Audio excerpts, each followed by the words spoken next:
നമസ്കാരം. എല്ലാ പ്രേക്ഷകരെയും ഒരിക്കൽ കൂടി വീഡിയോയിലേക്ക് സ്വാഗതം ചെയ്യുന്നു. ഇന്നത്തെ വിഷയം പെരിഫറൽ വാസ്കുലർ ഡിസീസ് അഥവാ PVD എന്ന രോഗത്തെ പറ്റിയാണ്. പേര് പോലെ തന്നെ പെരിഫറലിലുള്ള അവയവങ്ങൾ, കൈകളിലെയും കാലുകളിലെയുള്ള രക്തക്കുഴലുകളെ ബാധിക്കുന്ന രോഗാവസ്ഥയാണ് പെരിഫറൽ വാസ്കുലർ ഡിസീസ്, പ്രത്യേകിച്ച് ധമനികളെ. ഈ രക്തക്കുഴലുകളിലുണ്ടാകുന്ന രക്തയോട്ടത്തിന് കാരണമാകുന്ന തടസ്സങ്ങളും ആ തടസ്സത്തിന് കാരണമായിത്തീരുന്ന കാരണങ്ങളും അതിൻ്റെ ലക്ഷണങ്ങളും ആയുർവേദ ചികിത്സയൊക്കെയാണ് ഈ വീഡിയോയിലൂടെ വിശദീകരിക്കുന്നത്. ലൈഫ് സ്റ്റൈൽ ഡിസീസായ ഡയബറ്റീസ്, അതുപോലെ തന്നെ അമിത രക്തസമ്മർദ്ദം ഒക്കെ ഇത്തരം രോഗത്തിന് ട്രിഗർ ചെയ്യുന്നതായിട്ട് പഠനങ്ങൾ പറയുന്നുണ്ട്. അതേപോലെ തന്നെ പുകവലി, അമിതമായിട്ടുള്ള പുകവലി, അതേപോലെ തന്നെ ഓട്ടോ ഇമ്മ്യൂൺ കാരണങ്ങൾ, ചില ജനറ്റിക് കാരണങ്ങളുമൊക്കെ ഈ രോഗത്തിന് കാരണങ്ങളാകുമെന്ന് പഠനങ്ങൾ പറയുന്നുണ്ട്. ഇപ്പോൾ ഇതിൻ്റെ ലക്ഷണങ്ങൾ പരിശോധിക്കുകയാണെങ്കിൽ ആദ്യഘട്ടത്തിൽ രോഗികൾക്ക് നടക്കുമ്പോൾ പെട്ടെന്ന് കാല് കോച്ചി പിടിക്കുന്ന പോലെ തോന്നും. അപ്പോൾ ഈ രോഗമുള്ള കാലിൽ പെട്ടെന്ന് കോച്ചി പിടിക്കുന്ന പോലെ തോന്നും.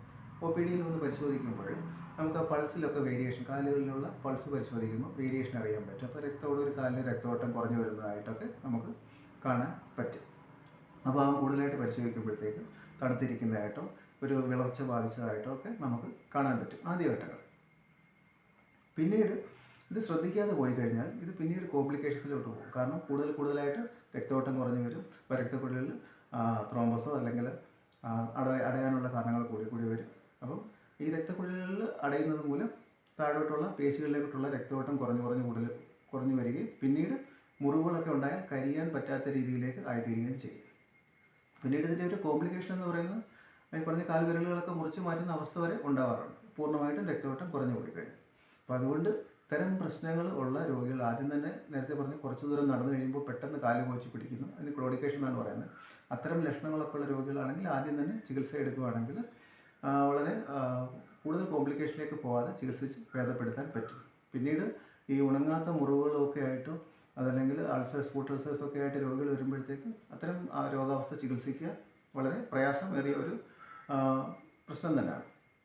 അപ്പം ആദ്യഘട്ടങ്ങളിൽ തന്നെ ചികിത്സിക്കുന്നതാണ് ഏറ്റവും ഉത്തമമായിട്ടുള്ളത്. അപ്പോൾ ആയുർവേദത്തിൽ ഇത്തരം രോഗങ്ങളുടെ ചികിത്സയെപ്പറ്റി പറയുമ്പോൾ പ്രധാനമായിട്ടും ആദ്യം പറഞ്ഞ് കുറച്ച് ദൂരം നടക്കുമ്പോൾ കാല് കോച്ചി പിടിക്കുന്ന അവസ്ഥയൊക്കെ ഉണ്ടെങ്കിൽ അതിന് പ്രത്യേക രീതിയിലുള്ള മരുന്നുകളൊക്കെ ഉണ്ട്. അപ്പോൾ അത്തരം മരുന്ന് പ്രയോഗവിധികൾ, പുറമേ ചെയ്യുന്ന പ്രയോഗവിധികളുണ്ട്, അതേപോലെ തന്നെ അകത്ത് കഴിക്കുന്ന മരുന്നുകളൊക്കെ ഉണ്ട്.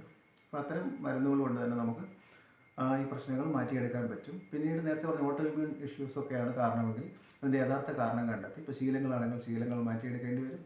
ഓട്ടോ ഇമ്മ്യൂൺ കാരണങ്ങളാണെങ്കിൽ അതനുസരിച്ചുള്ള പഞ്ചകർമ്മ ചികിത്സകൾ, പ്രത്യേക പഞ്ചകർമ്മ ചികിത്സാ വിധികളൊക്കെ ചെയ്യേണ്ടതായി വരും. പിന്നീട് നേരത്തെ പറഞ്ഞ പോലെ ഒരു കോംപ്ലിക്കേഷനൊക്കെ ഇപ്പം ഉണങ്ങാത്ത വ്രണങ്ങളൊക്കെയാണ്, അതേപോലെ തന്നെ ഗാംഗ്രീൻ പോലുള്ള കണ്ടീഷൻസ് ഒക്കെ ആയിട്ടുണ്ടെങ്കിൽ അതിന് ആ സമയത്ത് ആദ്യം തന്നെ അത്തരം ഉണങ്ങാത്ത വ്രണങ്ങളെ ഹീൽ ചെയ്യുന്ന ചികിത്സകൾ ആദ്യഘട്ടങ്ങളിൽ ചെയ്യേണ്ടി വരും. ആ ഭാഗത്തേക്കുള്ള രക്തയോട്ടം കൂടാൻ വേണ്ടിയുള്ള പ്രതിവിധികളൊക്കെ ചെയ്യേണ്ടി വരും. ആ മുറിവ് ഉണങ്ങിയതിന് ശേഷം പിന്നീട് അതിനോടൊപ്പം തന്നെ എന്തൊക്കെ കാരണം കൊണ്ടാണ് ഈ രക്തക്കുഴലിൽ രക്തയോട്ടം കുറഞ്ഞു പോയെന്നുള്ള പരിശോധിച്ച് അതിന് ഓട്ടോ ഇമ്മ്യൂൺ കാരണങ്ങളാണെങ്കിൽ നേരത്തെ പറഞ്ഞ പോലുള്ള പഞ്ചകർമ്മ ചികിത്സകൾ, മറ്റ് ശീലങ്ങളാണെങ്കിൽ അത്തരം കാര്യങ്ങളൊക്കെ മാറ്റിവെച്ച് ഡയറ്റും ലൈഫ് സ്റ്റൈൽ കറക്ഷനൊക്കെ ചെയ്ത് രോഗിക്ക് പൂർണ്ണമായ ആശ്വാസം നൽകാൻ ആയുർവേദ ചികിത്സ കൊണ്ട് കഴിയും. ഈ ഒരു അറിവിലേക്കാണ് ഇന്ന് വീഡിയോ ചെയ്തത്. നന്ദി, നമസ്കാരം.